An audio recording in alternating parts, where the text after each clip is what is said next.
देखिए उनका एक ही टारगेट है, उनका तो पूरा टारगेट है ना, वो टारगेट को लेके चल रहे हैं। लव जिहाद, थूक जिहाद, लैंड जिहाद, पता नहीं कितने जिहाद है। यहाँ पे थूक जिहाद देखा गया, लव जिहाद देखा गया और बहुत सारे जिहाद देखे गए, लेकिन ये एक नया जिहाद आया है सामने, जहाँ पे अब जो है मंदिर में पेशाब किसमें कॉन्डम में डाल के लटका दिया गया है। हिंदू जो समाज होते हैं, हिंदू जाति जो होता है ना, वो सबसे उसको कमजोर समझ लिया गया है। हम अगर मस्जिद के पास से भी गुजरते हैं ना तो सिर झुका लेते हैं, क्योंकि वो भी एक इबादत का जगह है। हम अगर मंदिर के पास से गुजरते हैं तो भी हम सिर झुकाते हैं, लेकिन तुम इतना घिनौना काम करते हो।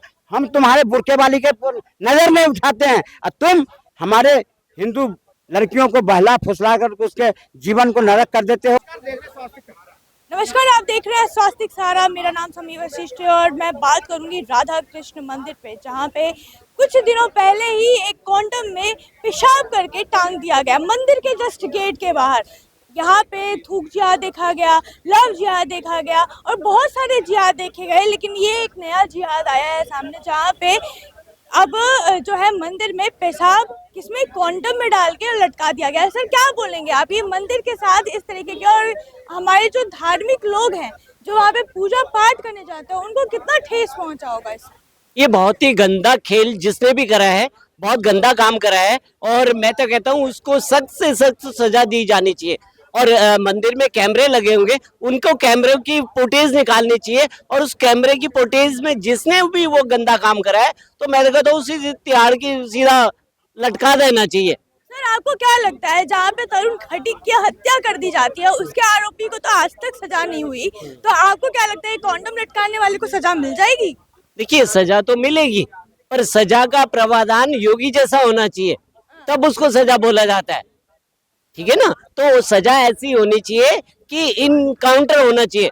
जैसे तरुण को करा था ना, वैसे ही उनका इनकाउंटर हो जाता तो रेखा जी चमक जाती, रेखा जी चमक जाती। दिल्ली में रेखा गुप्ता जो मुख्यमंत्री हैं, योगी जैसे काम करने लग जाए ना, तो आप देखिए दिल्ली की काया पलट हो जाएगी। आप मुझे ये बताइए कि एक विशेष समुदाय द्वारा जिहाद किया जाता है जहाँ पे हिंदुओं को ही टारगेट किया जाता है। हम लोग कभी भी कोई हिंदू किसी मस्जिद के आगे जाके इस तरीके की हरकतें नहीं कर सकता और ना ही करता हुआ दिखा है आज तक, लेकिन जब भी अपन जो सनातन धर्म है अगर उसका प्रचार करते हैं तो उसके साथ दुर्व्यवहार करने का हर एक प्रयास किया जाता है इनकी तरफ से। ऐसा क्यों है, आखिर क्यों? देखिए उनका एक ही टारगेट है, उनका तो पूरा टारगेट है ना, वो टारगेट को लेके चल रहे हैं। लव जिहाद, थूक जिहाद, लैंड जिहाद, पता नहीं कितने जिहाद है। अभी आयन का एक मामला आया था, महाराष्ट्र में आयन का एक मामला आया है, उसने 350 लड़कियों के साथ फ्रॉड करा है।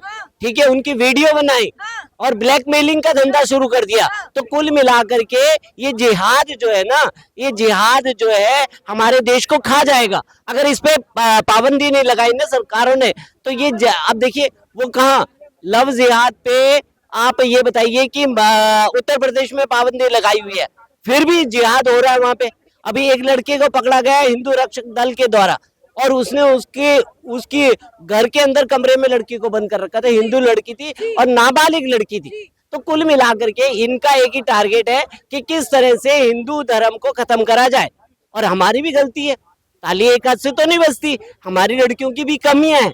वो कमियां क्या है, हमारी लड़कियां पता नहीं, उनको लगता है कि आप ये बताइए 110 करोड़ की जो पॉपुलेशन है हिंदू की, और उसके बावजूद भी उनको एक ही मिलता है। पर क्या है, ये बॉलीवुड का भी कमाल है, शाहरुख खान को हीरो दिखाते हैं, पद्मिनी को दिखा देते हैं नंगा दंगा है। तो कुल मिलाकर के ये बॉलीवुड भी हमारे समाज और हमारी संस्कृति को गंदा करा जा रहा है, और उसमें सारे रोल है। आपने कश्मीर फाइल देखी होगी, कश्मीर फाइल इसीलिए बनाई गई कि हिंदू धर्म को तो दिखा दिया छोटा और अपने धर्म को दिखा दिया ऊंचा। तो ये जब तक बंद नहीं होगा, सरकार को भी इस पे स्टैंड लेना चाहिए, और जो इस तरह के जिहाद फैलाते हैं उनको इनकाउंटर करना चाहिए सीधा। देखिए, इन्होंने कहा कि बॉलीवुड जो है वो बदलाने का काम करे, लेकिन हाल ही में अभी बॉलीवुड में कुछ ऐसी मूवी आई हैं जो असलियत दिखा रही हैं। जैसे कश्मीरी फाइल का इन्होंने नाम लिया, उसमें असलियत दिखाई गई है। उसी हिसाब से जो दी केरला फाइल्स आई, जो केरला स्टोरी आई, वो भी 2 पार्ट में आई, उसमें भी यही चीज दिखाया गया। लेकिन फिर भी लगातार जिहाद में हमारे सनातन धर्म क्यों टारगेट हो रहे हैं? आजकल मैडम एक परंपरा चल पड़ी है कि यहाँ के जो लोग हैं ना हिंदू, इतने हिंदू जो समाज होते हैं, हिंदू जाति जो होता है ना, वो सबसे उसको कमजोर समझ लिया गया है, क्योंकि ये जल्दी भावो उसमें नहीं आते हैं, लेकिन जब अपने में आते हैं ना तो फिर ठिकाने भी लगा देते हैं। लेकिन सब मैं कहना चाहूँगा रेखा गुप्ता जी से कि मैंने आपको मुख्यमंत्री बनाने के लिए बहुत मेहनत करी है। लगभग 22 सालों के बाद भाजपा की सरकार दिल्ली में बनाया है। कम से कम अब कुछ अपना रंग तो दिखाओ, अपना ताकत तो दिखाओ। आपने अगर यहाँ जीते हो तो किसी और के वोट से नहीं जीते हो। एक भी जिहादी किस्म के लोग आपको वोट नहीं दिया है। आपको अगर वोट दिया है तो उत्तर प्रदेश हो, बिहार हो, देश के अन्य राज्य के जितने हिंदू सनातनी है वही वोट दिया है। एक भी जिहादी किस्म के लिए वोट नहीं दिया आपको। लेकिन आप तरुण का जब हत्या होता है तो आप मौन धारण होते हो, सिर्फ उसके पौड़ी तोड़ देते हो। अरे बुलडोजर चलाते हो उसके घर पर, तब उसे पता चलता जो क्या होती है मर्डर करना। किस तरह एक पानी के बूंद पड़ने से तुम मार दिए एक नौजवान को, उसको पता तब चलता जब उसके पूरी मकान को बुलडोजर से रौंद दिया जाता और उसको एनकाउंटर कर दिया जाता, तब पता चलता। अरे कुछ तो करो। जो अगर हिंदुओं ने आप पर में भरोसा करा है तो कम से कम योगी जैसा काम तो करो।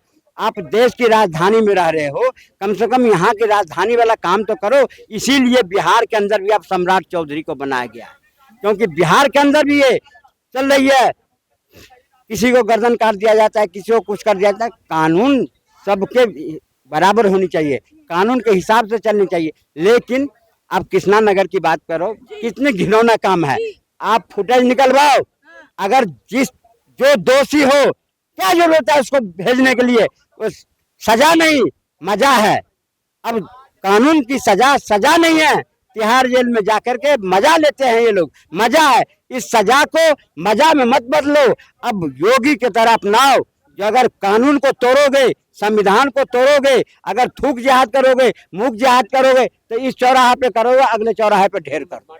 यही सजा होनी चाहिए और इसी के काबिल है। कहते हैं ना बाबा, ये लात के भूत बात से नहीं मानते हैं, ये लात के ही भूत हैं, ये बात से नहीं मानने वाले। नहीं तो ऐसा घिनौना काम, हम अगर मस्जिद के पास से भी गुजरते हैं ना तो सिर झुका लेते हैं, क्योंकि वो भी एक इबादत का जगह है। हम अगर मंदिर के पास से गुजरते हैं तो भी हम सिर झुकाते हैं। लेकिन तुम इतना घिनौना काम करते हो। हम तुम्हारे बुरके वाली के नजर नहीं उठाते हैं और तुम हमारे हिंदू लड़कियों को बहला फुसला कर उसके जीवन को नरक कर देते हो, उसको धर्म परिवर्तन कराते हो और फिर सरकार उसे अरेस्ट करती है और सजा देती है, मजा देती है। तो हम कहना चाहेंगे सरकार को, ये सजा और मजा बंद करो। इनको जो भी पकड़े जाए, चाहे छांगुर जैसा हो, चाहे आप टीसीएस कंपनी कौन था जिसमें इस तरह से धर्मांतरण का रैकेट चल रहा था, इस तरह की जो भी कार्रवाई पकड़े, क्योंकि इन सबको विदेश से फंडिंग होती है। और सरकार यही बिल ला रही है संसद के अंदर में कि जितने हैं ये कठमुल्लों को मदद करने वाले पार्टियां सब आकर के उस विरोध करते हैं। उसको क्यों विरोध करते हैं? क्योंकि एक सोची समझी राजनीति है, रणनीति है। इस देश को किस तरह से भगवाए के जगह गजवाए बनाया जाए, किस तरह भगवाए हिंद नहीं गजवाए हिंद बनाया जाए। इस देश को किस तरह जल्दी से जल्दी मुस्लिम कंट्री बनाया जाए, इसकी पटकथा तो 1975 में इंदिरा गांधी ने लिख दिया था। जब इमरजेंसी लगाया था कि हिंदुओं को पकड़ के नसबंदी का, लगभग 75 लाख हिंदुओं को नसबंदी करा दिया ताकि उसकी आबादी कम हो जाए, उसकी आबादी रुक जाए। और सलमा को दिया गया था 1200 रुपये 12वां बच्चा पैदा करने के लिए। तो लोग जान के समझ के फिर भी इस कांग्रेस को पालता रहा। लेकिन जब आप हिंदू जागा है, समझा है, तो कांग्रेस भागा है और अखिलेश यादव भागा है, आरजेडी भागा है। क्योंकि आज भी देखे संसद के अंदर में किस तरह की भाषा बोला अखिलेश यादव, और वो कौन था एक और उसके सांसद था, बोला था अमित शाह ने जवाब दिया ना, धर्म के आधार पर कतई नहीं दूंगा तुमको, हम कोई आरक्षण नहीं धर्म के आधार पर नहीं। किस बात के? इनको सबसे पहले कहना चाहूंगा सरकार से, जो आप जो अल्पसंख्यक आयोग बना रखे हो, अल्पसंख्यक आयोग खत्म करो। ये जो अल्पसंख्यक के नाम पर में खाते हैं और उसी अल्पसंख्यक के पैसे को लेकर के हिंदू लड़कियों को फंसा करके उसे मुस्लिम बनाते हैं, उसे धर्म परिवर्तन करते हैं। ये सारे पर कार्रवाई तब होगी। अल्पसंख्यक आयोग को रद्द करो, अल्पसंख्यक आयोग खत्म करो, अल्पसंख्यक बंद करो। पढ़े लिखे, जैसे आईटी सेक्टर में भी अब जिहाद का मामला सामने आया है, जहाँ पे हिंदू लड़कियों को जबरदस्ती बुलाया जाता है, उनके साथ उल्टा सीधा हरकत किया जाता है। पढ़ा हूँ किस तरह से लड़कियों को शोषण किया जाता था, उसको प्रमोशन दिया जाता था, और जो लड़की नहीं मानता था उसको किस तरह परेशान किया जाता था, लड़कों को किस तरह से वो मांस खाने इस तरह के करते थे, सब कुछ मैं पढ़ा हूँ, देखा हूँ, मैं बोल रहा हूँ आपको। तभी मैं कहना चाहता हूँ देश के कॉरपोरेट घरानों से ये इन कठमुल्लों को रखना बंद करो अपने में, वरना तुम्हारे प्रतिष्ठान को भी इस्लामीकरण कर देंगे। जितने छोटे बड़े प्रतिष्ठान है इनको रखना बंद करो, इनको नौकरी पर रखना बंद करो, वरना तुम्हारे प्रतिष्ठान को भी मुस्लिमकरण कर देंगे और इस देश में तुम्हारे प्रतिष्ठान को मिट्टी में मिला देंगे। इस पर में जब हिंदू ने विश्वास करना बंद कर दिए, तुम को विश्वास करते हो भाई? हम विश्वास करने का करे अब्दुल कलाम पे करे, जो राष्ट्रपति भी बनाया, क्योंकि उन्होंने देश को कुछ दिया। हम वीर हमीद पर में, अशफाक उल्लाह खान पर भी गर्व करते हैं, सोफिया कुरैशी पर भरोसा करते हैं, लेकिन इन कठमुल्लों पर भरोसा नहीं करते हैं जो डॉक्टर के नाम पर में लाल किले पर बम छोड़ते हैं, ऐसों पर भरोसा नहीं करते हैं। पढ़े लिखे पे भी भरोसा ना करें, क्योंकि अब्दुल कलाम भी पढ़े लिखे थे ना। अब्दुल कलाम पढ़े लिखे थे तो उनकी सोच था देश हित में, देश के लिए था। इनकी सोच जो है गजबाए हिंद के तरफ है। ये पढ़ लिख करके इस देश को इस्लामिक कंट्री बनाना चाहते हैं। अब्दुल कलाम पढ़ लिख करके आज परमाणु बम बना के देश को एक सौगात दिया, देश को ऊंचाई तक पहुंचाया, इसलिए हम उनकी पूजा करते हैं। अच्छा, तो क्या हर कोई जो है वो बेकार ही रहेगा? वो कोई उसमें से कोई अब्दुल कलाम नहीं बन सकता? 99 में एक है। मैं कहता हूँ सोफिया कुरैशी बनो, हम तुम्हें पूजा करेंगे। अब्दुल कलाम बनो, हम तुम्हें पूजा करेंगे। लेकिन लाल किले पे बम छोड़ोगे, जूते मारेंगे। बिल्कुल, अगर पढ़ लिख करके डॉक्टर बन करके लाल किले पे बम छोड़ोगे, जूते मारेंगे। गलत काम करोगे, लव जिहाद करोगे, जूते मारेंगे। हम जिस तरह से नारी का सम्मान करते हैं, तुम्हारे भी नारी का सम्मान। कहाँ मार रहे हैं? आए दिन ये लव जिहाद के मामले आ रहे हैं, हर तरीके के जिहाद के मामले आ रहे हैं, कहाँ मार रहे हैं? ये कानून ही तो है। ये किसने बनाया ये कानून? यार सबसे बड़ा जड़ तो ये कांग्रेस है। जब देश का बंटवारा हुआ तो तुम्हारा बाप था, क्यों रखे तुमने इसको इस देश में? जब जिन्ना ने कहा, मैडम, जब जिन्ना ने कहा धर्म के आधार पर हमें पाकिस्तान दे दो, इसे रखने की जरूरत क्या थी?